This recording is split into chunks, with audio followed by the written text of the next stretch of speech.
അവരെ സംബന്ധിച്ചിടത്തോളം ഗ്രൂപ്പാണ് വലുത്, അല്ലെങ്കിൽ ജനറ്റിക് ഇൻഫർമേഷന്റെ സർവൈവലാണ് വലുത്. എന്താണ് രാജാവ് എന്ന് പറയുന്ന ആള് നേരിട്ട് പറയുന്നതിനേക്കാൾ കുറച്ചുകൂടി എഫക്റ്റീവാണ് കലാകാരന്മാർ പറയുമ്പോൾ. അവര് ഈ ജനങ്ങളുടെ പൾസ് അറിയുന്ന ആൾക്കാരാണ്. അപ്പൊ അവര് എന്ത് പറയും, അവർ ജനങ്ങളെ ഈ അണികളായിട്ട് നിലനിർത്താൻ ആവശ്യമായ തരത്തിലുള്ള പൊടിപ്പും തൊങ്ങലുകളും പിന്നെ എന്താണ് ആ ഒരു താളത്തിലും ഒക്കെ പറയുമ്പോൾ ഈ കാര്യങ്ങൾ കൃത്യമായിട്ട് ജനങ്ങൾക്ക് വിശ്വസിച്ചു പോകും. ഫെയ്ൻമാൻ പറയുന്നത് അത് ശരിയല്ല, നിങ്ങൾക്ക് അതിന്റെ പുറമേയുള്ള ഭംഗി മാത്രമേ കാണാൻ പറ്റുന്നുള്ളൂ. പക്ഷെ ഫിസിസിസ്റ്റുകൾക്ക് അല്ലെങ്കിൽ സയൻസ് ചെയ്യുന്നവർക്ക് അതിന്റെ പുറമേയുള്ള ഭംഗിയും അതിന്റെ ഉള്ളിലുള്ള സെല്ലുകൾ അറേഞ്ച് ചെയ്തിരിക്കുന്ന പാറ്റേണുകളുടെ ഭംഗിയും പിന്നെന്താണ് ആ സെല്ലുകൾക്കുള്ളിലുള്ള മോളിക്യൂൾസ് വളരെ വളരെ എന്താണ് സിസ്റ്റമാറ്റിക് ആയിട്ട് അറേഞ്ച് ചെയ്തിരിക്കുന്ന മോളിക്യൂൾസിന്റെ ഭംഗിയും അതിന്റെ പാറ്റേണിന്റെ ഭംഗിയും കാര്യങ്ങളൊക്കെ നമുക്ക് ആസ്വദിക്കാൻ പറ്റുന്നുണ്ട്. ഈ പല റിലീജിയസ് ആയിട്ടുള്ള സംഭവങ്ങളും സയന്റിഫിക്കലി എക്സ്പ്ലെയിൻ ചെയ്യാൻ, അല്ലെങ്കിൽ സയൻസിന്റെ ബേസ് അതിലുണ്ടെന്ന് എക്സ്പ്ലെയിൻ ചെയ്യാൻ വേണ്ടി പലരും ശ്രമിക്കുന്നുണ്ട്, അത് എല്ലാ റിലീജിയനുള്ളവരും. അപ്പോ ഈ ശരിക്കും ഈ സയൻസ് വെച്ചിട്ട് റിലീജിയൻ എങ്ങനെയാണ് ഇവോൾവ് ചെയ്തത് എന്നുള്ളൊരു ആസ് എ സയന്റിസ്റ്റ് എങ്ങനെയാണ് ഇന്റർപ്രറ്റ് ചെയ്യാൻ പറ്റുന്നത്? നമ്മുടെ മതങ്ങൾ അല്ലെങ്കിൽ റിലീജിയൻ, ഈ റിലീജിയന്റെ ഒരു ഇന്നത്തെ നിലയിലേക്ക് അതിന്റെ ഒരു ഇവല്യൂഷൻ എങ്ങനെയാണെന്ന് നമ്മൾ പഠിക്കണമെങ്കിൽ ഒന്ന്, നമ്മളൊക്കെ സയൻസ് പഠിക്കുന്ന ആൾക്കാരാണല്ലോ. നമ്മൾ സാധാരണ എന്താ ചെയ്യുക, ഒരു തിയറി, ഒരു സിസ്റ്റം ഇവോൾവ് ചെയ്യുന്നത് എങ്ങനെയാണെന്ന് പഠിക്കണമെങ്കിൽ ആദ്യം ഒരു ഇനീഷ്യൽ കണ്ടീഷൻ വേണം. അല്ലെങ്കിൽ ഇനീഷ്യൽ കണ്ടീഷൻസ് വേണം. എന്നതിന് ശേഷം അതിനൊരു തിയറി വേണം. അപ്പൊ തിയറിയിൽ ഇനീഷ്യൽ കണ്ടീഷൻസ് കൊടുത്ത് എങ്ങനെ ആ തിയറി അനുസരിച്ച് ആ സിസ്റ്റം ഇവോൾവ് ചെയ്യുന്നു എന്ന് നമുക്ക് മനസ്സിലാക്കാൻ പറ്റും. അതായത് ഇനീഷ്യൽ കണ്ടീഷനും പിന്നെ അതിന്റെ ഒരു ലോ ഓഫ് എവല്യൂഷനും വേണം. ഒരു ലോ ഓഫ് എവല്യൂഷനും വേണം. അപ്പോ ഇപ്പം റിലീജിയന്റെ കേസിൽ നമുക്ക് എന്താ വേണ്ടത്, റിലീജിയൻ ഇനീഷ്യൽ കണ്ടീഷൻസ് വേണം ഓഫ് കോഴ്സ്. പിന്നെ ഈ റിലീജിയൻ എങ്ങനെ മറ്റ് ഏതെങ്കിലും ഒരു റിലീജിയൻ എടുക്കാം, അല്ലെങ്കിൽ ഒരു ഗ്രൂപ്പ് എടുക്കാം, ഒരു പ്രത്യേക ഐഡിയോളജിയിൽ വിശ്വസിക്കുന്ന ഒരു ഗ്രൂപ്പ്. ആ ഗ്രൂപ്പ് എങ്ങനെ മറ്റ് ഗ്രൂപ്പുകളോടും അല്ലെങ്കിൽ മറ്റ് പലതരത്തില് സമൂഹത്തില് വർക്ക് ചെയ്യുന്ന ആൾക്കാരുമായിട്ടൊക്കെ എങ്ങനെ ഈ ഒരു ഗ്രൂപ്പ് ഇന്ററാക്ട് ചെയ്യുന്നു എന്നൊക്കെ അനുസരിച്ചാണ് ഇതിന്റെ ഒരു ഇവല്യൂഷൻ വരുന്നത്. അതിനനുസരിച്ചാണ് നമ്മൾ തിയറി ഉണ്ടാക്കുക, അല്ലെ? ഇപ്പൊ ഫിസിക്സ് പഠിക്കുന്ന ആൾക്കാർക്ക് അറിയാം നമ്മൾ എങ്ങനെയാ, നമുക്കൊരു ഹാമിൽട്ടോണിയൻ ഉണ്ടാവും. ആ ഹാമിൽട്ടോണിയനിൽ നമ്മൾ ഇതിന്റെ ഇന്ററാക്ഷൻസ് എന്തൊക്കെയാണ്, ആ സിസ്റ്റത്തിന്റെ ഹാമിൽട്ടോണിയൻ ഉണ്ടാവും. പിന്നെ സിസ്റ്റവും അതിന്റെ സറൗണ്ടിങ്സും എങ്ങനെ ഇന്ററാക്ട് ചെയ്യുന്നതനുസരിച്ചാണ് ഒരു ഇന്ററാക്ടിങ് ഹാമിൽട്ടോണിയൻ ഉണ്ടാവും. അപ്പൊ ആ ഇന്ററാക്ടിങ് ഹാമിൽട്ടോണിയൻ അല്ലെങ്കിൽ ഈ ഹാമിൽട്ടോണിയനും അതിന്റെ ഇന്ററാക്ടിങ് ഹാമിൽട്ടോണിയനും വെച്ചാണ് നമ്മൾ അതിന്റെ ഇക്വേഷൻസ് ഓഫ് മോഷൻ ഡിറൈവ് ചെയ്തെടുക്കുക. അതിനുശേഷം ഇനീഷ്യൽ കണ്ടീഷൻസ് വെച്ചിട്ടാണ് നമ്മൾ ഇവോൾവ് ചെയ്യുന്നത്, ടൈം എവല്യൂഷൻ കണ്ടുപിടിക്കുക എന്ന് പറഞ്ഞതുപോലെ. ഇപ്പൊ ഇതിന്റെ ഒരു ആദ്യം നമുക്ക് വേണ്ടത് ഇതിന്റെ ഇനീഷ്യൽ കണ്ടീഷൻസ് ആണ്. ഇപ്പൊ ഇനീഷ്യൽ കണ്ടീഷൻസ് നമ്മൾ നോക്കി പോകുമ്പോൾ, സപ്പോസ് നീ ഒരു ചെറിയ ഗ്രൂപ്പ് എടുക്കും, ഏതൊരു ഗ്രൂപ്പ് നമ്മുടെ ഇന്നത്തെ സൊസൈറ്റിയിലായാലും ഒരു ഗ്രൂപ്പ് എടുത്തു കഴിഞ്ഞാൽ കാണാൻ പറ്റുന്ന ഒരു പ്രത്യേകത എന്ന് വെച്ചാൽ ഒരു ഹൈറാർക്കി ഉണ്ടാവും. എന്ന് വെച്ച് കഴിഞ്ഞാൽ അതിനൊരു ലീഡർ ഉണ്ടാവും, അല്ല ഒന്നോ രണ്ടോ ലീഡേഴ്സ് ഉണ്ടാവും ആ ഒരു ഗ്രൂപ്പിന്. ആ ഗ്രൂപ്പിലെ ലീഡേഴ്സ് പറയുന്ന അനുസരിച്ച് പ്രവർത്തിക്കുന്ന ആൾക്കാരുണ്ടാവും, അല്ലെ? ഇപ്പൊ ഒരു ലീഡർ, ലീഡറിനെ സഹായിക്കാൻ അല്ലെങ്കിൽ ലീഡറിന് ഇൻഫർമേഷൻ കൊടുക്കുന്ന കുറച്ച് എക്സ്പേർട്സ് ഉണ്ടാവും, അല്ലെ? അപ്പൊ അതിന് താഴെയായിട്ട് ലീഡറും ഈ താഴെയിലുള്ള ജനങ്ങളും ഗ്രൂപ്പിലുള്ള, അതായത് ഭൂരിപക്ഷം വരുന്ന ആൾക്കാരും ജനങ്ങളും തമ്മിൽ ഇന്ററാക്ട് ചെയ്യുന്ന ലിങ്ക് ചെയ്യുന്ന കുറച്ച് ആൾക്കാരുണ്ടാവും. അത് സ്വാഭാവികമായിട്ട് ആ ഗ്രൂപ്പിലുള്ള കലാകാരന്മാരായിരിക്കും. എന്ന് വെച്ച് കഴിഞ്ഞാൽ ലീഡറിന് കിട്ടുന്ന ഓർഡേഴ്സ്, എങ്ങനെ ഈ ഗ്രൂപ്പ് എങ്ങനെ പ്രവർത്തിക്കണം എന്ന രീതിയിൽ ലീഡേഴ്സിന് കിട്ടുന്ന ഓർഡേഴ്സ് അല്ലെങ്കിൽ കൽപ്പനകൾ, ഇത് കൃത്യമായിട്ട് കുറച്ചുകൂടി കലാപരമായിട്ട് ജനങ്ങൾക്ക് മനസ്സിലാവുന്ന രീതിയിൽ അല്ലെങ്കിൽ ജനങ്ങൾ അംഗീകരിക്കുന്ന രീതിയിൽ പ്രസന്റ് ചെയ്യുക എന്നുള്ള ടാസ്ക്കാണ് ഈ കലാകാരന്മാർ ചെയ്യുന്നത്. അപ്പൊ അത് അനുസരിച്ച് പ്രവർത്തിക്കുന്ന, അധികം ചിന്തിക്കാത്ത രീതിയിൽ എന്താണോ ലീഡർ പറയുന്നത് അത് പ്രവർത്തിക്കുന്ന ജനങ്ങളും ഉണ്ടാവും. അവരായിരിക്കും ഭൂരിപക്ഷം പേര്. അതൊരു പിരമിഡ് പോലെ ഉണ്ടാവും. കൂടുതൽ പേര് ഈ ഏറ്റവും താഴെത്തട്ടിലായിരിക്കും ഉണ്ടാവുക. അധികം ചിന്തിക്കാതെ ലീഡർ പറയുന്ന അനുസരിച്ച് പ്രവർത്തിക്കുന്ന ആൾക്കാർ. അപ്പൊ ഇങ്ങനെ ഒരു ഹൈറാർക്കി നമുക്ക് കാണാൻ പറ്റും. ഇത് ആക്ച്വലി നമ്മുടെ ശരീരത്തിലും ഇങ്ങനെ തന്നെ കാണാൻ പറ്റും. ഇപ്പൊ ലീഡർ എന്ന് പറയുന്നത് വേണമെങ്കിൽ നമുക്ക് നമ്മുടെ ബ്രെയിൻ ആയിട്ട് കൺസിഡർ ചെയ്യാം. ആ ബ്രെയിൻ പറയുന്നതനുസരിച്ച് പ്രവർത്തിക്കുന്ന എന്തൊക്കെയാണ് വിവിധ തരത്തിൽ ടാസ്കുകൾ ചെയ്യുന്ന സെല്ലുകളുണ്ട്. ഇപ്പൊ നമ്മുടെ മസിലുകളായാലും അല്ലെങ്കിൽ മറ്റ് സെല്ലുകളായാലും. അതുപോലെ തന്നെ ഈ പറയുന്ന ബ്രെയിൻ നിന്ന് ഇൻഫർമേഷൻ ഈ സെല്ലുകളിലേക്ക് എത്തിക്കുന്ന എന്താണ് ന്യൂറോൺസ് ഉണ്ട്. അവർ വേണമെങ്കിൽ നമുക്ക് ന്യൂറോൺസ് ഉണ്ട്. ആ ന്യൂറോൺസിനെ വേണമെങ്കിൽ നമുക്ക് സമൂഹത്തിലുള്ള കലാകാരന്മാരായിട്ടോ അല്ലെങ്കിൽ ഇൻഫർമേഷൻ എത്തിക്കുന്ന ആൾക്കാരായിട്ടോ ഒക്കെ കൺസിഡർ ചെയ്യാൻ പറ്റും. അതുപോലെ തന്നെ പ്രവർത്തിക്കുന്ന ആൾക്കാർ, നമ്മുടെ മസിൽസ് എന്താണ് മറ്റ് എന്താണ് ബ്ലഡ് സെൽസ് സാധനങ്ങളൊക്കെ. അതുപോലെ തന്നെ ഈ പുതിയ ഇൻഫർമേഷൻ എത്തിക്കുന്ന സെല്ലുകളുണ്ട്. അതായത് നമ്മുടെ സെൻസുകൾ, കണ്ണുകള്, കാതുകള്, സ്കിന്ന്, ഇതൊക്കെ അതിനു വേണ്ടി സെൻസറി ഓർഗൻസ്, ഇതൊക്കെ ആ സെല്ലുകളൊക്കെ എന്താണ് അതിനു വേണ്ടി മോഡിഫൈ ചെയ്യപ്പെട്ട സെല്ലുകളാണ്. അപ്പൊ നമ്മുടെ ആക്ച്വലി ഈ സൊസൈറ്റിയിലുള്ള ഈ ഗ്രൂപ്പുകൾ എന്ന് പറയുന്നത് നമുക്ക് വേണമെങ്കിൽ ഒരു ശരീരം പോലെയൊക്കെ കൺസിഡർ ചെയ്യാം. നമ്മുടെ ഓരോ ഇൻഡിവിജ്വലിന്റെ ശരീരം പോലെയൊക്കെ, ശരീരത്തിലുള്ള പലതരം ടാസ്കുകൾ ചെയ്യുന്ന ആൾക്കാരെ പോലെ തന്നെ നമുക്ക് സൊസൈറ്റിയിലും കാണാൻ പറ്റും. ഓക്കെ, അപ്പോ ശരി. അപ്പൊ ഞാൻ പറഞ്ഞു വന്നത് അപ്പൊ എന്തിനാണ് ഇങ്ങനെ ഒരു സിസ്റ്റം എന്നുള്ളതാണ്. അപ്പൊ ശരീരം എന്തിനാണ് ഇങ്ങനെ ഒരു സിസ്റ്റം ഉണ്ടാക്കിയെന്ന് വെച്ച് കഴിഞ്ഞാല് ഈ സിസ്റ്റം വളരെ എഫിഷ്യന്റ് ആണ്. അതായത് ഈ സിസ്റ്റം ഇങ്ങനെ ഉണ്ടായിട്ടുള്ളത് ഈ ഇവല്യൂഷനിലൂടെയാണ് ഈ സിസ്റ്റം ഉണ്ടായിട്ടുള്ളത്. എന്തിനാണ് ഇവല്യൂഷനിൽ ഇങ്ങനെ ഒരു സിസ്റ്റം ഉണ്ടായിരിക്കുന്നത് വെച്ച് കഴിഞ്ഞാൽ നമ്മുടെ ജനിതകപരമായിട്ടുള്ള ഇൻഫർമേഷൻ, ജനറ്റിക് ഇൻഫർമേഷൻ അല്ലെ ജീൻ എന്ന് പറയുന്നത് അതിന്റെ സർവൈവലിന് വേണ്ടിയിട്ടാണ്, അല്ലെ? അതിന്റെ കൃത്യമായിട്ടുള്ള സർവൈവലിന് വേണ്ടിയിട്ടും അതിന്റെ സ്പ്രെഡിന് വേണ്ടി, വിതരണത്തിന് വേണ്ടിയിട്ടും ആണ് ഇങ്ങനെ ഒരു സിസ്റ്റം പരിണമിച്ചു വന്നിട്ടുള്ളത്. ഓക്കെ, അങ്ങനെ പരിണാമഘട്ടത്തിൽ ഉണ്ടായിട്ടുള്ള ഒരു ഇന്റർമീഡിയറ്റ് ആയിട്ടുള്ള ഒരു സിസ്റ്റമാണ് നമ്മുടെ ശരീരം എന്ന് പറയുന്നത്. അത് കഴിഞ്ഞിട്ടുള്ള സിസ്റ്റമാണ്, അല്ലെ, അതിന്റെ കുറെ ശരീരങ്ങൾ ചേർന്നിട്ടുള്ള കുറച്ചുകൂടി വലിയ സിസ്റ്റമാണ് എന്ത്, ഒരു ഗ്രൂപ്പ് എന്ന് പറയുന്നത്, അല്ലെ?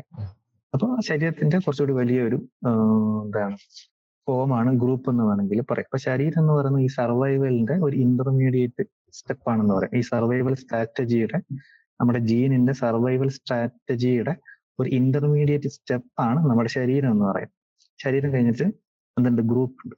ഓക്കെ, അപ്പൊ ഇത് ഒരു എക്സാമ്പിൾ വേണമെങ്കിൽ പറയാവുന്നത്, ഇപ്പൊ വേണമെങ്കിൽ ഇപ്പൊ എന്താണ് ചില ആൾക്കാർ, ഇപ്പൊ ഗ്രൂപ്പുകളിലുള്ള ആൾക്കാർ ആ ഒരു ഗ്രൂപ്പിന്റെ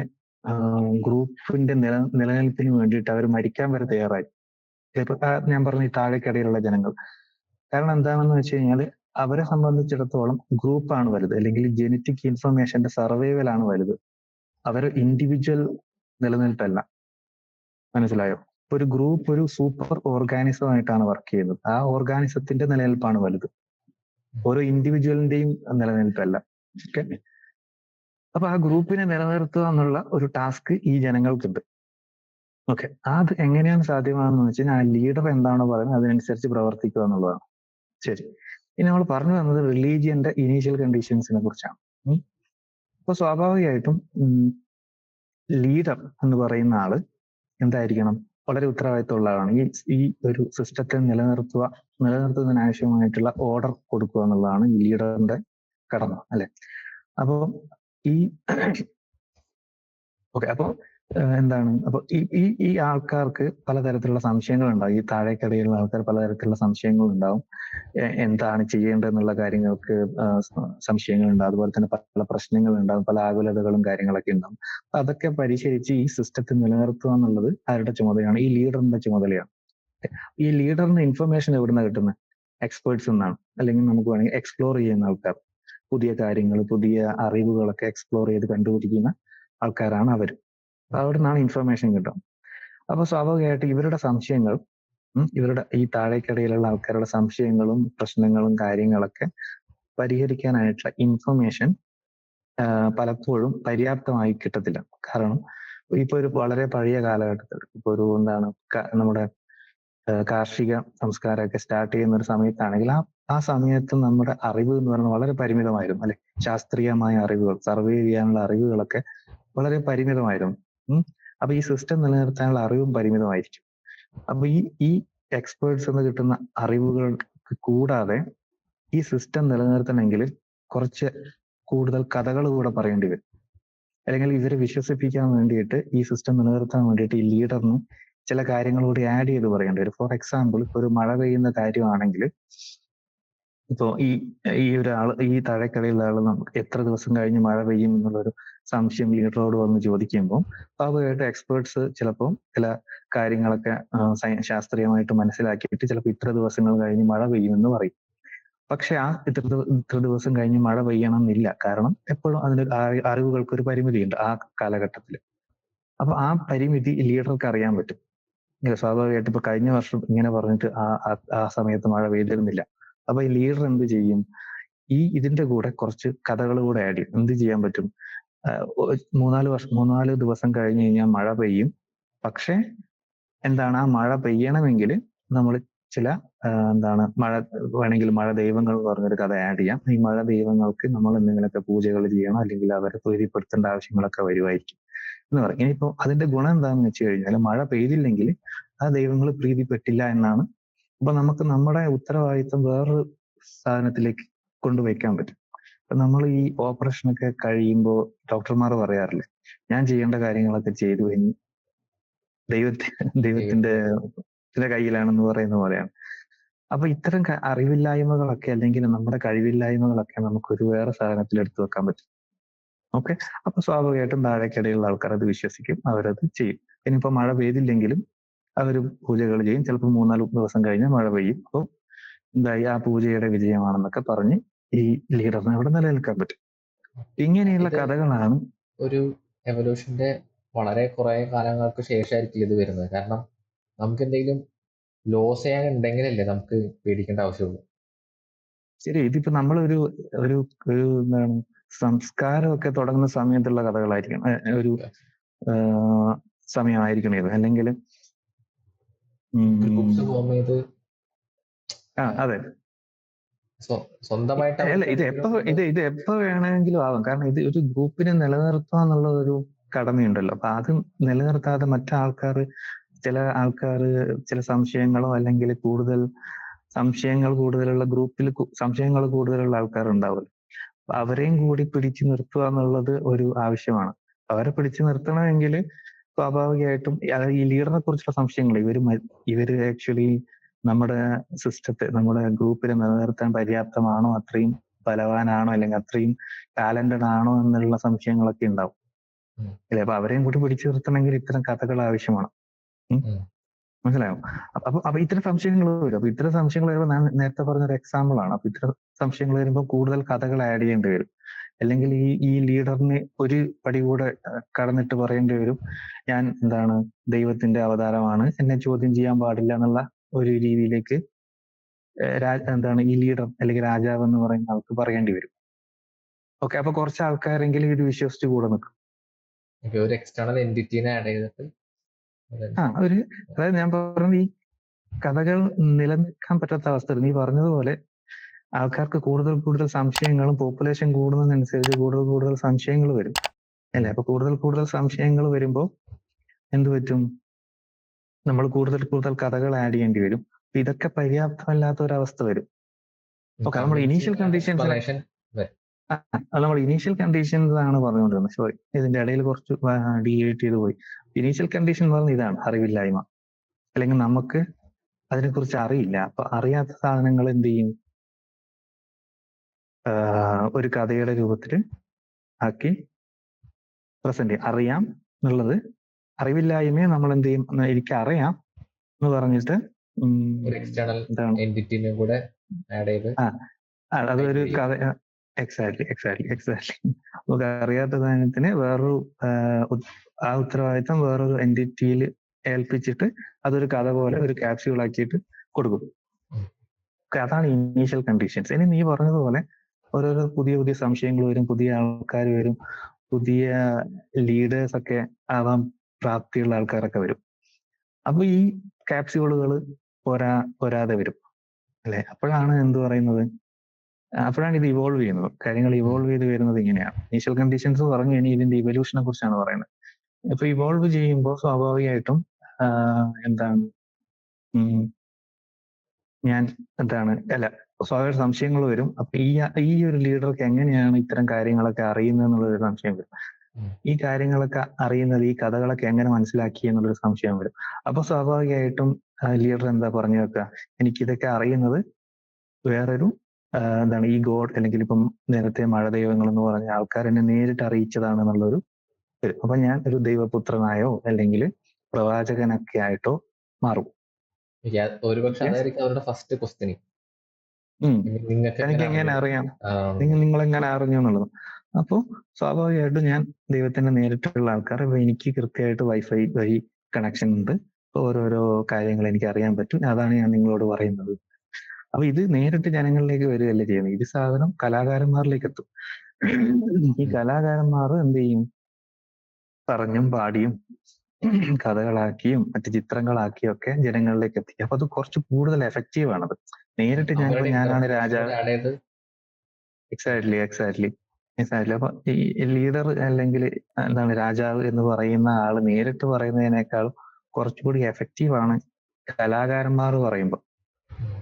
അവര് ഈ ജനങ്ങളുടെ പൾസ് അറിയുന്ന ആൾക്കാരാണ്. അപ്പൊ അവര് എന്ത് പറയും, അവർ ജനങ്ങളെ ഈ അണികളായിട്ട് നിലനിർത്താൻ ആവശ്യമായ തരത്തിലുള്ള പൊടിപ്പും തൊങ്ങലുകളും പിന്നെ എന്താണ് ആ ഒരു താളത്തിലും ഒക്കെ പറയുമ്പോൾ ഈ കാര്യങ്ങൾ കൃത്യമായിട്ട് ജനങ്ങൾക്ക് വിശ്വസിക്കാൻ പറ്റും, വിശ്വസിച്ചു പോകും. അതാണ് കലാകാരന്മാരുടെ ഒരു കഴിവെന്ന് പറയുന്നത്, അല്ലെ അതിനെയാണ് കലാകാരന്മാർ എന്ന് പറയുന്നത്. ഓക്കെ. അപ്പൊ ഈ കലാകാരന്മാരെ യൂസ് ചെയ്തിട്ട് ഈ രാജാവിന് അല്ലെ ലീഡറിന് ഇത്തരം കാര്യങ്ങൾ നേടിയെടുക്കാൻ പറ്റും. ആ ഗോത്രത്തെ നിലനിർത്താൻ പറ്റും.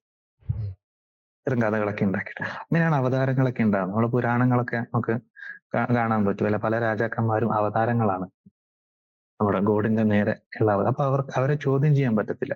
പിന്നെ സ്വർഗ നരകങ്ങൾ അത്തരം കഥകളൊക്കെ ആഡ് ചെയ്തിട്ട് കൂടുതൽ ആൾക്കാരെ നമുക്ക് ഈ ഗോത്രത്തിൽ പിടിച്ചു നിർത്താൻ പറ്റും. സംശയങ്ങൾ ഉണ്ടാകുന്നതിനനുസരിച്ച് കൂടുതൽ കഥകളും കൂടുതൽ എന്താണ് ഇവരെ പിടിച്ചു നിർത്താൻ ആവശ്യമായിട്ടുള്ള കഥകളൊക്കെ ആഡ് ചെയ്യുന്നുണ്ട്. അതിന്റെ ഡീറ്റെയിൽസ് കാര്യങ്ങളൊക്കെ ഡിസ്കസ് ചെയ്യുന്നില്ല. അപ്പൊ ഇങ്ങനെയാണ് ഇതിന്റെ ഇവല്യൂഷൻ വരുന്നത്. മനസ്സിലായോ? പിന്നെ ഒരു പരിധി എത്തുമ്പോ, ഓക്കെ, നേരത്തെ ഞാൻ പറഞ്ഞു ആദ്യത്തെ ഒരു അവസ്ഥയിൽ ഒരു ചെറിയ എന്താണ് സയൻസിന്റെ ഒരു എന്താണ് ആ കാലഘട്ടത്തിൽ ഉണ്ടായിരുന്ന അറിവുകളുടെ അംശം ഈ പറഞ്ഞ കഥകളിലും ഉണ്ടാവും. നേരത്തെ പറഞ്ഞതുപോലെ ഇത്ര സ്റ്റാർട്ടിങ്ങിൽ ഇനീഷ്യൽ കണ്ടീഷൻസിൽ ഇത്ര ദിവസം കഴിഞ്ഞ് മഴ ഉണ്ടാവും എന്നുള്ളത് ആ എക്സ്പേർട്സ് നൽകുന്ന വിവരമാണ്. അതൊരു ശാസ്ത്രീയമായ വിവരമായിരിക്കും, അല്ലെ? പിന്നെയാണ് ഈ രാജാവിന്റെ കഥകൾ കൂടെ വരുന്നത്. അതിന്റെ കൂടെ കുറച്ച് സയൻസും കുറച്ച് കഥകളും ആയിരിക്കും അത്. പക്ഷെ ഒരു പരിധി കഴിയുമ്പോൾ ഈ സയൻസിലുള്ള വിവരങ്ങൾ വളരുന്നത് വളരെ കുറച്ചായിരിക്കും. അതായത് ആ കാലഘട്ടത്തിൽ നോക്കിയാൽ മനസ്സിലാവും സയൻസ് അല്ലെങ്കിൽ നമ്മുടെ പ്രകൃതിയെ കുറിച്ചുള്ള അറിവുകൾ വളരുന്നത് വളരെ ലീനിയർ ആയിട്ട്, അല്ലെങ്കിൽ വളരെ സ്ലോ ആയിരിക്കും. പക്ഷെ ഈ കഥകള് അല്ലെങ്കിൽ ഈ ഗോത്രങ്ങളെ പിടിച്ചു നിർത്താൻ ഈ അറിവ് പോരാ. കൂടുതൽ കഥകൾ ആഡ് ചെയ്യേണ്ടി വരും. അപ്പൊ ഈ ഭാഗം, അതായത് ഈ കഥകളുടെ ഭാഗം വലുതായി വരികയും സയൻസിന്റെ ഭാഗം വളരെ സ്ലോ ആയിട്ട് വലുതാവുകയും ചെയ്യും. അപ്പൊ എന്ത് സംഭവിക്കും? അത് ടൈം കൺസ്യൂമിങ് ആയതുകൊണ്ടായിരിക്കില്ലേ മറ്റേ ഇത് കുറച്ചധികം ഇത് ആൾക്കാർ വളരെ കുറവാണ്. ഈ സയൻസ് ചെയ്യുന്ന എക്സ്പ്ലോർ ചെയ്യുന്ന ആൾക്കാർ എന്ന് പറഞ്ഞാൽ വളരെ കുറവാണ്. മാത്രമല്ല ഇപ്പോഴത്തുള്ള പോപ്പുലേഷനും സംശയങ്ങളും കാര്യങ്ങളൊക്കെ വളരെ കൂടുതലാണ്. സയൻസിൽ കാര്യങ്ങൾ പിടിച്ചു നിൽക്കാൻ പറ്റത്തില്ല. കഥകൾ ആഡ് ചെയ്യും. മാത്രമല്ല ഈ സാധനം എന്താണ് കുറച്ചുകൂടി യൂസ്ഫുൾ ആണ് ഈ കഥകൾ എന്ന് പറയുന്നത്. ഇപ്പൊ നമ്മൾ നോക്കുകയാണെങ്കിൽ ഇപ്പൊ കഥകൾ കൊണ്ട് നമ്മുടെ രാജാവിന് ഈ ഗോത്രത്തെ പിടിച്ചു നിർത്താൻ പറ്റുന്നു എന്നുള്ളൊരു കാര്യം. അപ്പൊ അതുപോലെ തന്നെ നമ്മളൊരു ഈ വിശ്വാസത്തിന്റെ പേരിൽ ഒരു അമ്പലമോ മറ്റോ ഉണ്ടാക്കുകയാണെന്ന് ഇരിക്കട്ടെ. ഈ അമ്പലം ഉണ്ടാക്കുമ്പോൾ എന്താ സംഭവിക്കുന്നത്? അവിടെ വിശ്വാസികൾ വരും. അതിന്റെ ആ വിശ്വാസികളായിട്ടുള്ള ആൾക്കാർ കൂടുന്നതിനനുസരിച്ച് അവിടെ ബിസിനസ്സുകാർ വരും, കലാകാരന്മാർ വരും. അല്ലെ അവർക്ക് ഈ വിശ്വാസങ്ങൾ യൂസ്ഫുൾ ആയിട്ട് മാറും. അങ്ങനെ ഈ സൊസൈറ്റിയിലുള്ള ആ ഗ്രൂപ്പിലുള്ള പല തരത്തിലുള്ള ആൾക്കാർക്ക് യൂസ്ഫുൾ ആയിട്ടുള്ള ഒരു കാര്യമായിട്ട് എന്ത് മാറും? ഈ കഥകൾ മാറും. അതായത് ഫിനാൻഷ്യൽ ബെനിഫിറ്റ്സ് ഉണ്ടാവും. ഫിനാൻഷ്യലായിട്ടും മെന്റലി എന്തായാലും അവർക്ക് ഇതൊരു യൂസ്ഫുൾ ആയിട്ടുള്ള ഒരു കാര്യമായിട്ട് മാറും. അങ്ങനെ ഈ മതങ്ങൾ പലതരത്തിലുള്ള ആൾക്കാരുമായിട്ട് ഇന്ററാക്ട് ചെയ്യും. ഞാൻ നേരത്തെ ഇന്ററാക്ടിങ് ഹാമിൽട്ടോണിയന്റെ കാര്യം പറഞ്ഞ പോലെ അങ്ങനെ പലതരത്തിലുള്ള ആൾക്കാരുമായിട്ട് ഈ കഥകൾ ഇന്ററാക്ട് ചെയ്യുമ്പോൾ ഒരു നോൺ ലീനിയർ ആയിട്ട് ഇവോൾവ് ചെയ്യും. അതായത് ഈ കഥകൾ ലീഡറിനെ സഹായിക്കും, ഈ കഥകൾ കലാകാരന്മാരെ സഹായിക്കും. ഈ കഥകൾ പിന്നെ നമ്മുടെ ബിസിനസ്സുകാരെ സഹായിക്കും. ഇപ്പൊ നമ്മുടെ അക്ഷയ തൃതീയൊക്കെ എങ്ങനെയുണ്ടാകുന്നത്, അത് നമ്മുടെ ഈ കഥകളിലേക്ക് അവർക്ക് ആവശ്യമുള്ള സാധനങ്ങൾ ആഡ് ചെയ്യുന്നതാണ് അല്ലെ. ഈ ആ ഒരു സമയത്ത് സ്വർണം എടുത്തു കഴിഞ്ഞാൽ എന്താണ് നല്ലതാണ് എന്നുള്ള രീതിയിൽ അവർ പ്രചരിപ്പിക്കും. അതെങ്ങനെയാണ് ഉണ്ടാകുന്നത്? ഈ വിശ്വാസം അവർക്ക് യൂസ്ഫുൾ ആണ് അല്ലെ, ബെനിഫിഷ്യൽ ആണ്. അപ്പൊ എന്ത് ചെയ്യാൻ പറ്റും? അവരും കഥകൾ ഉണ്ടാക്കും. ആ കഥകൾ വിശ്വാസികളെ കൂട്ടും. വിശ്വാസികൾ വീണ്ടും കഥകൾ ഉണ്ടാക്കും. ആ കഥകൾ പിന്നെ ബിസിനസ്സുകാരെ കൂട്ടും. അപ്പൊ ഇതൊരു നോൺ ലീനിയർ ആയിട്ട് ഇവോൾവ് ചെയ്ത് പോകും.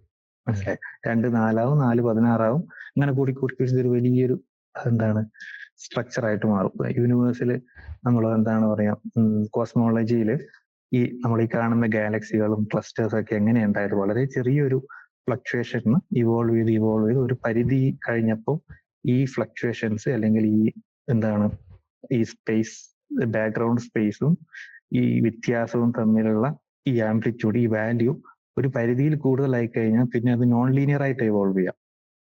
എന്ന് വെച്ച് കഴിഞ്ഞാല് എന്താണ്, ഈ വ്യത്യാസം തന്നെ ഇതിനെ എഫക്ട് ചെയ്യാൻ തുടങ്ങും. ഇത് കൂടുതലാവും, വീണ്ടും കൂടുതലാവും. അത് ഒരു ഇങ്ങനെ വളരെ സ്ലോ ആയിട്ട് വന്നുകൊണ്ടിരുന്നത് പെട്ടെന്ന് കൂടി ഒരു വലിയ സ്ട്രക്ചേഴ്സ് ഒക്കെ ആയിട്ട് ഗാലക്സികളും കാര്യങ്ങളൊക്കെ ആയിട്ട് മാറും. അതൊരു നോൺ ലീനിയർ ഇവല്യൂഷൻ ആണ്. അപ്പൊ അത് വളരെ ചെറിയ സമയം കൊണ്ട് ഒരുപാട് വളർച്ച ഉണ്ടാക്കാൻ പറ്റും നോൺ ലീനിയർ ആവും.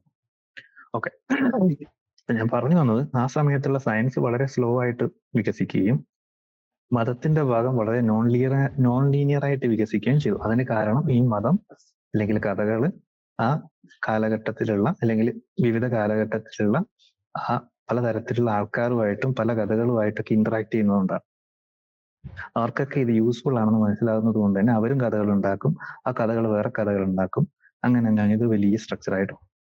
ശരി, അപ്പം സയൻസ് അവിടെ സ്ലോ ആയിട്ട് ഇവോൾവ് ചെയ്യുന്നതിന് ഒരു കാരണം, ഐ മീൻ എൻ്റെ ഒരു ഇതില് ഇതാണോ എനിക്ക് അറിഞ്ഞൂടാ. ഒരുപക്ഷെ ആ സമയത്ത് ഇപ്പൊ ഞാൻ മുമ്പ് പറഞ്ഞ പോലെ തന്നെ അത് കുറച്ചുകൂടെ ടൈം കൺസ്യൂമിങ് ആണ്. അപ്പൊ ആ സമയത്ത് ഇവരിതില് ആൾക്കാർ ടൈം സ്പെൻഡ് ചെയ്യുകയാണെങ്കിൽ തന്നെ അവർക്ക് അവരുടെ ഫുഡിനുള്ള ഇത് വഴി ഉണ്ടാവില്ല. അപ്പോ ഒന്നിലെ ടൈം കൂടുതൽ കൺസ്യൂം ചെയ്യുന്നു. അപ്പൊ ഇവർക്ക് അവരെ റീപ്ലേസ് ചെയ്യാൻ ആരെങ്കിലും വേണം. ഐ മീൻ ഇപ്പൊ അവര് ഫാമേഴ്സ് ആണെങ്കിൽ അവരുടെ ഫാമിംഗ് ലാൻഡിൽ അവര് അല്ലാതെ റീപ്ലേസ് ചെയ്യാൻ ആരെങ്കിലും വേണം. അത് വന്ന സമയം തൊട്ടാണ് സയൻസ് റാപ്പിഡ്ലി ഇവോൾവ് ചെയ്യാൻ തുടങ്ങിയത്. അതായത് മെഷീൻസ് വന്ന് മനുഷ്യൻ വേണ്ട എന്നുള്ള സമയത്തേക്കാണ് മനുഷ്യൻ വേണമെന്നില്ല നമ്മുടെ ടേബിളിൽ എത്താൻ. അതുകൊണ്ട് നമുക്ക് നമ്മുടെ ടോപ്പിക്കുകൾ ഫാമിംഗ് അല്ലാതെ പല ഫീൽഡിലേക്കും പോകാൻ പറ്റും എന്നുള്ളതാണ് ഇവോൾവ് ചെയ്ത് എടുക്കാലോ. അത് ശരിയാണ്. ഓക്കെ, അപ്പൊ അതിലേക്കാണ് ഞാൻ വരുന്നത് ആക്ച്വലി. അപ്പൊ നമ്മൾ സ്റ്റാർട്ട് ചെയ്ത് ഒരു ചെറിയ എന്താണ് സയന്റിഫിക് ഇൻഫോർമേഷൻ ഉണ്ടായിരുന്നു. അതായത് ഇപ്പൊ ഒരു എന്താണ് വളരെ പണ്ട് കാലത്ത് സ്റ്റാർട്ട് ചെയ്യുമ്പോൾ ഇനീഷ്യൽ കണ്ടീഷൻസ് എന്ന് പറയുന്നത് കുറച്ച് സയൻസ്, കുറച്ച് കഥ. പിന്നെ സയൻസ് മെല്ലെ ഇവോൾവ് ചെയ്തു. ഇതിന് കാരണം എന്താണ്, ഈ നാം പറഞ്ഞതുപോലെ ആൾക്കാർ കുറവായിരുന്നു. ഇത് ഇച്ചിരി കൂടുതൽ ഇരുന്ന് ആലോചിക്കേണ്ട ഒരു കാര്യമാണ്. പക്ഷെ മറ്റേത് അധികം ആലോചിക്കേണ്ട, കഥകളും കാര്യങ്ങളൊക്കെ അധികം ആലോചിക്കേണ്ട, കേട്ട് കാര്യങ്ങളനുസരിച്ച് പ്രവർത്തിച്ചാൽ മതി. അപ്പൊ ഇത് ഇങ്ങനെ മാത്രമല്ല, ഇത് യൂസ്ഫുൾ ആകുന്ന ഒരുപാട് ആൾക്കാരുണ്ട്. സർവൈവലിന് വേണ്ടി യൂസ് ചെയ്യുന്ന ഒരുപാട് ആൾക്കാരുണ്ട്. സ്വാഭാവികമായിട്ട് ഇത് ഇങ്ങനെ നോൺ ലീനിയർ ആയിട്ട് ഇവോൾവ് ചെയ്യും. ഓക്കെ, പിന്നെ ഇതിന്റെ ആവശ്യമില്ല. ഇതൊരു പരിധി കഴിഞ്ഞ് ഇതിന് സ്വന്തമായിട്ട് നിൽക്കാൻ പറ്റും. ഈ മതപരമായ കഥകൾക്ക് നിൽക്കാൻ പറ്റും. അതിനൊരു കാരണം എന്താണെന്ന് വെച്ച് കഴിഞ്ഞാല് ഒരു ടെക്നിക്ക് ഇവര് മനസ്സിലാക്കിയെന്ന് വെച്ച് കഴിഞ്ഞാൽ ഈ കഥകൾ വളരെ ചെറുപ്പത്തിലേ കൊടുക്കുകയാണെങ്കിൽ ഈ അറിവുകൾ എന്ന് പറയുന്നത് സർവൈവ് ചെയ്യാനുള്ള അറിവുകളാണെന്നാണ് അവർ മനസ്സിലാക്കുന്നത്. അത് വളരെ ചെറുപ്പത്തിലെ നമ്മുടെ ബ്രെയിനിലേക്ക് കൊടുക്കുകയാണെങ്കിൽ ഇവരെ ആ സമൂഹത്തിൽ നിലനിർത്താൻ പറ്റും, അല്ലെ ആ ഗോത്രത്തിൽ പിടിച്ചു നിർത്താൻ പറ്റും. മനസ്സിലായോ? അപ്പൊ ചെറുപ്പത്തിലെ അവര് ഈ പറഞ്ഞ മതപരമായ കഥകളൊക്കെ വാസ്തവമാണെന്ന് വിശ്വസിക്കുന്ന തരത്തിലുള്ള ആൾക്കാരായിട്ട് മാറും. അപ്പൊ ഒരു കുറെ ആൾക്കാരെ നമുക്ക് ആ ഗ്രൂപ്പിൽ പിടിച്ചു നിർത്താൻ പറ്റും. ഇപ്പൊ നമ്മൾ ഈ ഓർഗനൈസ്ഡ് ആയിട്ടുള്ള മതങ്ങളുടെ കാര്യങ്ങളൊക്കെ നോക്കിയാൽ മതി. അവർ വളരെ ചെറുപ്പത്തിൽ ഈ മതങ്ങളുടെ കാര്യങ്ങളൊക്കെ പഠിപ്പിക്കും. ഇവർക്ക് സംശയങ്ങൾ, അതായത് സ്വാഭാവികമായിട്ടും പോപ്പുലേഷൻ ഉയരുന്നതിനനുസരിച്ച് അതിൽ സംശയങ്ങളും ഒക്കെയുള്ള ആൾക്കാരുണ്ടാവും, അല്ലെങ്കിൽ കൂടുതൽ എക്സ്പ്ലോർ ചെയ്യാൻ താല്പര്യമുള്ള ആൾക്കാരുണ്ടാവും. അവരെ ചെറുപ്പത്തിലെ എന്ത് ചെയ്യും, ഈ മതങ്ങൾ പഠിപ്പിക്കുന്നതോടുകൂടി അവരെ ഒരു കൺഫ്യൂസ്ഡ് സ്റ്റേറ്റിൽ അല്ലെങ്കിൽ ഒരു ലഹരി കൊടുത്ത് ഇരുത്തിയതുപോലെ നമുക്ക് ഇരുത്താൻ പറ്റും. ആ ഗ്രൂപ്പിൽ തന്നെ നിലനിർത്താൻ പറ്റും. ഓക്കെ, അപ്പൊ അത് കണ്ടുപിടിച്ച വളരെ ഒരു ടെക്നിക്കാണ്. അത് വളരെ വലിയൊരു ടേണിംഗ് പോയിന്റ് ആണ് ഈ മതത്തിന്റെ ഇവല്യൂഷനിൽ. ഉം. ശരി, അപ്പൊ ഇങ്ങനെ ഇവോൾവ് ചെയ്ത് നോൺ ലീനിയർ ആയിട്ട് ഞാൻ പറഞ്ഞ പോലെ ഇവോൾവ് ചെയ്ത് ഇന്നത്തെ നിലയിലെത്തി. സയൻസ് ആ കാലഘട്ടത്തിൽ വളരെ 2000-3000 വർഷം മുമ്പുള്ള കാലമാണ് പറയുന്നത്. അപ്പൊ ആ കാലഘട്ടത്തിൽ വളരെ ചെറുതായിരുന്നു. പിന്നെ സ്ലോ ആയിട്ട് ഇവോൾവ് ചെയ്ത് പിന്നെ ഇത് വളരെ റാപ്പിഡായിട്ട് നോൺ ലീനിയർ ആയിട്ട് ഇവോൾവ് ചെയ്യാൻ തുടങ്ങിയിട്ട് വളരെ കുറച്ചേ ആയിട്ടുള്ളൂ സയൻസ്. അതെപ്പോഴാണ് വരുന്നതെന്ന് വെച്ച് കഴിഞ്ഞാൽ വ്യാവസായിക വിപ്ലവമൊക്കെ നടക്കുന്ന സമയത്ത് ഇത് വളരെ യൂസ്ഫുൾ ആണെന്ന് മനസ്സിലായി അല്ലെ. സയൻസ് പിന്നെ മെഷീൻസ് ഉണ്ടാക്കാനും മറ്റേ എൻജിൻസ് ഉണ്ടാക്കാനും പിന്നെ ഈ കാൽക്കുലസ് കണ്ടുപിടിക്കുന്നു 1600 ആ ഒരു സമയത്ത് കാൽക്കുലസ് കണ്ടുപിടിക്കുന്നു. അപ്പൊ കൂടുതൽ മാത്തമാറ്റിക്കൽ മോഡൽ ഉണ്ടാക്കുന്നു. അപ്പൊ ഇങ്ങനെ വളരെ റാപ്പിഡായിട്ട് യൂസ്ഫുൾ ആയിട്ടുള്ള സയൻസ് വളരെ യൂസ്ഫുൾ ആണെന്ന് മനസ്സിലാക്കുകയും അത് പല ആൾക്കാരും പ്രഡിക്റ്റബിലിറ്റി വന്നോന്നാണ് ഞാൻ പറഞ്ഞത്. എക്സാക്ട്ലി സയൻസിന്റേതായ രീതിയിൽ വികസിക്കാൻ തുടങ്ങി. അപ്പൊ അത് വളരെ റാപ്പിഡായിട്ട് നോൺ ലീനിയർ ആയിട്ട് ഇവോൾവ് ചെയ്യാൻ തുടങ്ങി. പക്ഷെ അതിപ്പോ എത്ര വർഷമായിട്ടുണ്ടാവുകയാണെങ്കിൽ 200-300 വർഷമൊക്കെ ആയിട്ടുള്ളൂ. അപ്പൊ അതിന്റെ വലിപ്പം വളരെ കുറവായിരിക്കും. ഇത് 2000 വർഷം കൊണ്ട് മതത്തിന്റെ ഭാഗം അത്രയും വളർന്നിട്ടുണ്ടാവും അല്ലെ. അപ്പൊ ഇത് വളരുന്നതിനനുസരിച്ച് സയൻസ് വളരുന്നതിനനുസരിച്ച് എന്താണ് ഞാൻ പറഞ്ഞു വന്നത്, രണ്ടിന്റെയും ഡിഫറെന്റ് എവല്യൂഷൻ. ഒന്ന് നോൺ ലീനിയർ, രണ്ട് ഓക്കെ. ഇത് നേരത്തെ ഡീകപ്പിൾ ചെയ്ത് ഒന്ന് ഈ ഇപ്പോഴത്തെ ടൈം നോക്കുകയാണെങ്കിൽ ഇത് വളരെ വലിയൊരു നിലയിലെത്തി. ഇത് അത്രയും വളർന്നിട്ടില്ല. ബട്ട് ഒരു ഈ 100 അല്ലെങ്കിൽ 300 വർഷം കൊണ്ട് വളരെ റാപ്പിഡ് ആയിട്ടുള്ള ഒരു വളർച്ചയിലെത്തി. നേരത്തെ ഇത് രണ്ടും ഏതാണ്ട് ഒരേ, ഇപ്പൊ ഞാൻ പറഞ്ഞു വന്നത് ഇത് രണ്ടും സ്റ്റാർട്ട് ചെയ്യുന്നത് ഏതാണ്ട് ഒരേ ആംപ്ലിറ്റ്യൂഡിലാണ്. അതായത് കുറച്ച് ഇൻഫർമേഷനും നമുക്ക് പല കാര്യങ്ങളും ഇപ്പൊ ജ്യോതിഷമൊക്കെ നോക്കിയാൽ മനസ്സിലാവും. ജ്യോതിഷത്തിലൊക്കെ ഈ പറഞ്ഞ പ്ലാനറ്റ്സിന്റെ ഇൻഫർമേഷൻ ഒക്കെ ഉണ്ട്. അപ്പൊ അവിടെ കുറച്ച് സയൻസ് ഉണ്ട് അവിടെ. പക്ഷെ ഒരു പരിധി കഴിഞ്ഞപ്പോൾ ഇത് ഡീകപ്പിൾ ചെയ്തു എന്നുള്ളതാണ് ഞാൻ പറഞ്ഞത്. ഓക്കെ, ഇതിന്റെ ആവശ്യമില്ല, ഇതിന് സ്വന്തമായി എക്സിസ്റ്റ് ചെയ്യാൻ പറ്റും. ഓക്കെ, ശരി.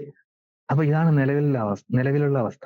അപ്പൊ ഈ സയൻസും വളരെ വലുതായ സമയത്ത് എന്താ പറ്റുന്നതെന്ന് വെച്ച് കഴിഞ്ഞാൽ ഈ മതത്തിന് നിലനിൽപ്പിന്റെ ഒരു ബുദ്ധിമുട്ട് വന്നു തുടങ്ങി. കാരണം സയൻസ് പല കാര്യങ്ങളും എങ്ങനെയാണ് മഴയുണ്ടാകുന്നത് എന്നുള്ള കാര്യം, വളരെ ഫണ്ടമെന്റൽ ആയിട്ടുള്ള കാര്യങ്ങൾ, അല്ലെങ്കിൽ മനുഷ്യർക്ക് അറിയാൻ താല്പര്യമുള്ള കാര്യങ്ങളുടെ പല കാര്യങ്ങളും എക്സ്പ്ലെയിൻ ചെയ്യാൻ പറ്റുന്നുണ്ട്. അപ്പൊ മതത്തിന് സ്വാഭാവികമായിട്ടും നിലനിൽപ്പുണ്ടോ എന്നുള്ളൊരു ചോദ്യം ഈ കാലഘട്ടത്തിൽ. അപ്പൊ ഓൾറെഡി ഇത് വലിയ സ്ട്രക്ചറായിട്ട് മാറി അല്ലെ. അപ്പൊ ചില ആൾക്കാർ ഇത് രണ്ടും നമ്മൾ വീണ്ടും കപ്പിൾ ചെയ്യാനുള്ള പരിശ്രമങ്ങൾ ഇപ്പൊ കാണാൻ പറ്റും. മനസ്സിലായോ? ഞങ്ങളുടെ മതത്തില് പുസ്തകങ്ങളിൽ ഈ ഇൻഫർമേഷൻ ഓൾറെഡി ഉണ്ട്. സയൻസ് പറയുന്ന, ആധുനിക കാലത്ത് പറയുന്ന പല കാര്യങ്ങളും നമ്മുടെ ഈ പുസ്തകത്തിലുണ്ട് എന്ന് പറഞ്ഞിട്ട് ഇത് രണ്ടും നമ്മൾ കപ്പിൾ ചെയ്തിട്ട് ന്യായീകരിക്കുന്ന ഒരു അവസ്ഥയിലേക്കാണ് ഇപ്പൊ നിലനിൽക്കുന്നത്.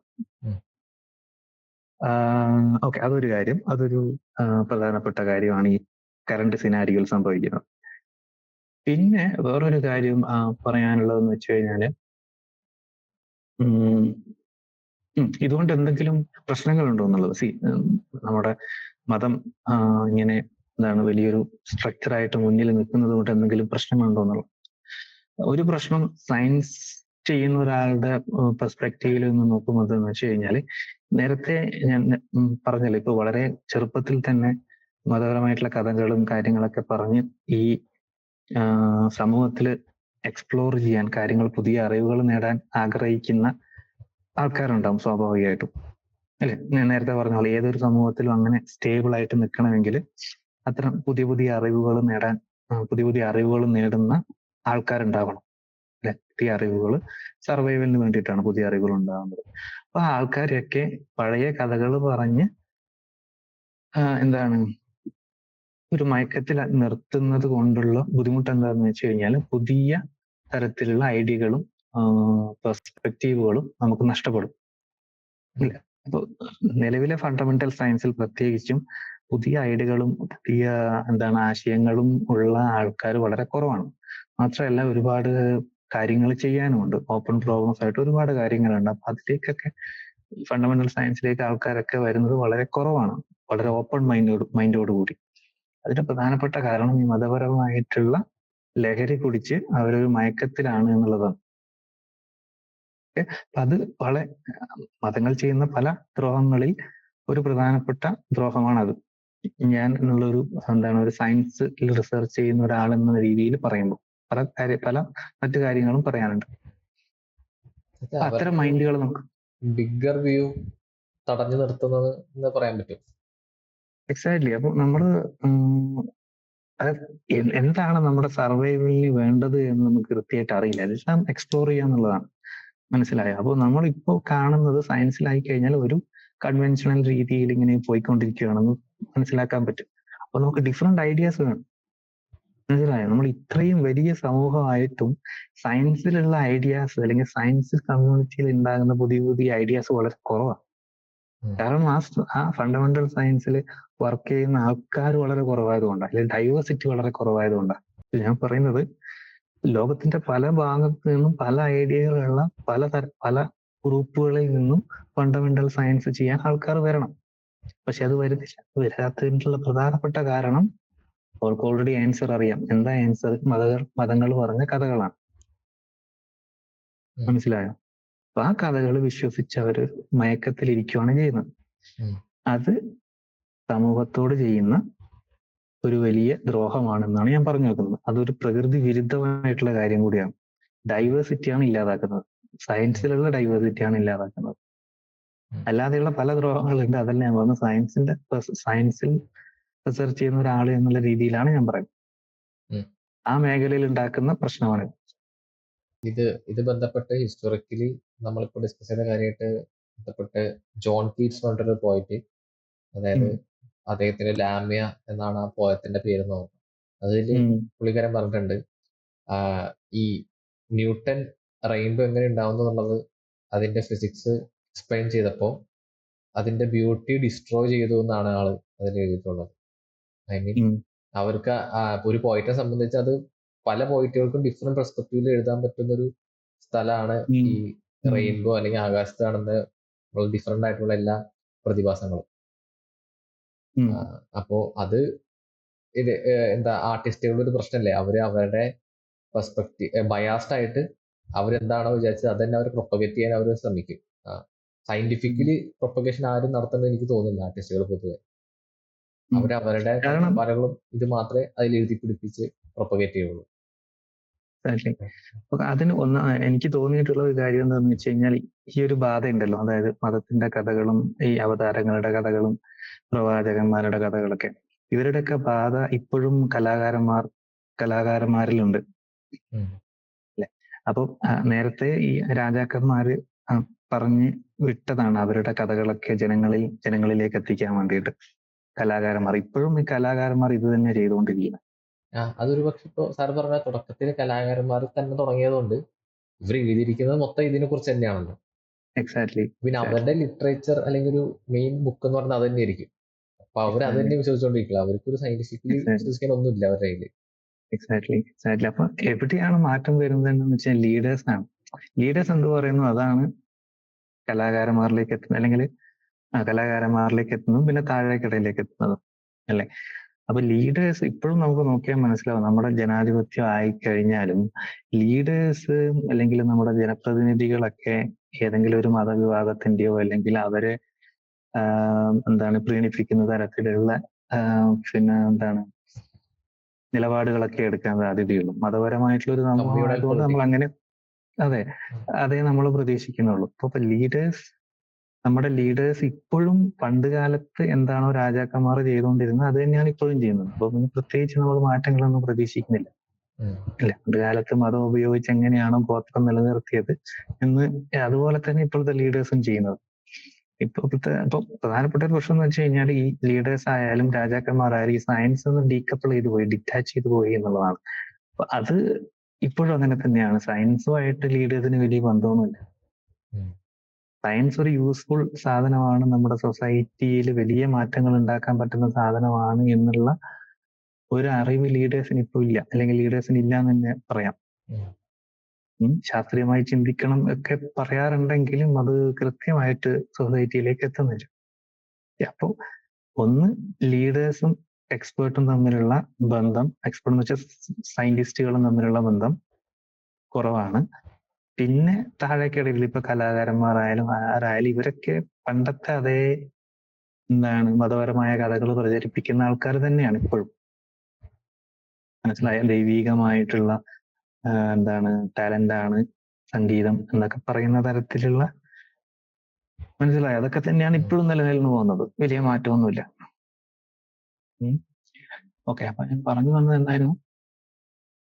നീ പറഞ്ഞ കാര്യം, ഇനിയും ബ്യൂട്ടി ഡിസ്ട്രോയ് ചെയ്യുന്നുണ്ടോ ഇല്ലയോ എന്നുള്ള കാര്യം. അപ്പൊ അതിന് എനിക്ക് മറുപടി ആയിട്ട് പറയുന്നത് ഫെയ്മാന്റെ ഒരു സ്റ്റോറി ഉണ്ട്. അതായത് ഫെയ്മാനോട് അയാളുടെ സുഹൃത്ത് ഒരു റോസാപ്പൂവിന്റെ ഒരു കാര്യം പറയുന്നുണ്ടായിരുന്നു. അതായത് നിങ്ങൾ ഫിസിസിസ്റ്റുകൾ റോസാപ്പൂവിന്റെ ഭംഗി കാണുന്നില്ല, നമ്മൾ ആർട്ടിസ്റ്റുകളാണ് കൂടുതലായിട്ട് ആസ്വദിക്കുന്നത് ഒക്കെയാണ് ആർട്ടിസ്റ്റ് പറഞ്ഞു. അപ്പൊ ഫെയ്ൻമാൻ പറയുന്നത് അത് ശരിയല്ല, നിങ്ങൾക്ക് അതിന്റെ പുറമേയുള്ള ഭംഗി മാത്രമേ കാണാൻ പറ്റുന്നുള്ളൂ. പക്ഷെ ഫിസിസിസ്റ്റുകൾക്ക് അല്ലെങ്കിൽ സയൻസ് ചെയ്യുന്നവർക്ക് അതിന്റെ പുറമേയുള്ള ഭംഗിയും അതിന്റെ ഉള്ളിലുള്ള സെല്ലുകൾ അറേഞ്ച് ചെയ്തിരിക്കുന്ന പാറ്റേണുകളുടെ ഭംഗിയും പിന്നെന്താണ് ആ സെല്ലുകൾക്കുള്ളിലുള്ള മോളിക്യൂൾസ് വളരെ എന്താണ് സിസ്റ്റമാറ്റിക് ആയിട്ട് അറേഞ്ച് ചെയ്തിരിക്കുന്ന മോളിക്യൂൾസിന്റെ ഭംഗിയും അതിന്റെ പാറ്റേണിന്റെ ഭംഗിയും കാര്യങ്ങളൊക്കെ നമുക്ക് ആസ്വദിക്കാൻ പറ്റുന്നുണ്ട്.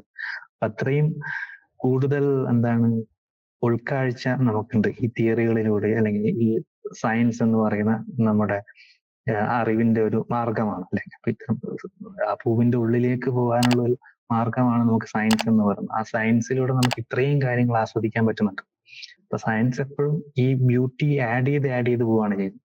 ആസ്വദിക്കാനുള്ള ഫ്രീഡം കൂടി വരും അല്ലെ. ഇപ്പൊ നമ്മുടെ യൂണിവേഴ്സിന്റെ കാര്യത്തിൽ നമ്മളിപ്പോ ഇവിടെ കാണുന്ന സ്റ്റാറുകളും കാര്യങ്ങളൊക്കെ നമ്മൾ കാണുന്നുണ്ട്. ഇതിന്റെ വലിയ എന്താണ് കുറച്ചുകൂടി